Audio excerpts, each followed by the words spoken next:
आजादी मिली जिसका नाम ही भारत है। भारत का मतलब श्रेष्ठ ज्ञान के प्रकाश को दूर दूर तक फैलाना। एक समय में भारत विश्व गुरु था, जहाँ चंद्रगुप्त जैसे राजा, चाणक्य जैसे गुरु है। मौर्य काल में भारत सोने की चिड़िया कहलाया। क्या आज भी भारत सोने की चिड़िया है?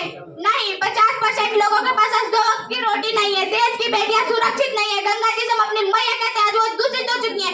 पर्यावरण सुरक्षित नहीं है। भारत की उन्नति हर एक नागरिक को होगी, समझना हर एक नागरिक को होगा। जो भारत का स्टेटस और स्टोरी लगा देने से भारत का विकास नहीं होगा, समझना एक नागरिक होगा जो भारत का है। पर्यावरण को बचाने के लिए, अपनी संस्कृति को बचाने के लिए, अपनी गंगा मैया को बचाने के लिए आइए मिलकर प्राण के हम ये कर्तव्य निभाएंगे।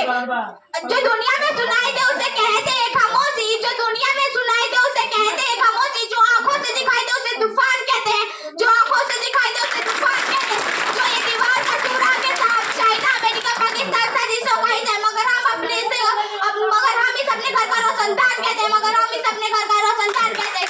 आजादी आजादी का असली मतलब वही समझ सकते हैं जिन्होंने कभी गुलामी की हो। हम तो सौभाग्यशाली है कि स्वतंत्र भारत में जन्म लिए। यूं तो आजादी के लिए 1857 में चल चुकी थी, बट 1947 में हमें आजादी मिली।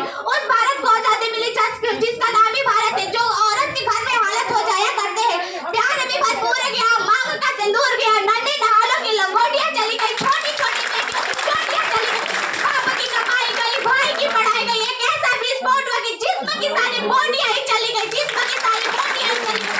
अरे आपके लिए तो एक आदमी मरा है साहब, मेरी घर की तो रोटियां ही चली गई, मेरी घर की तो रोटियां ही चली।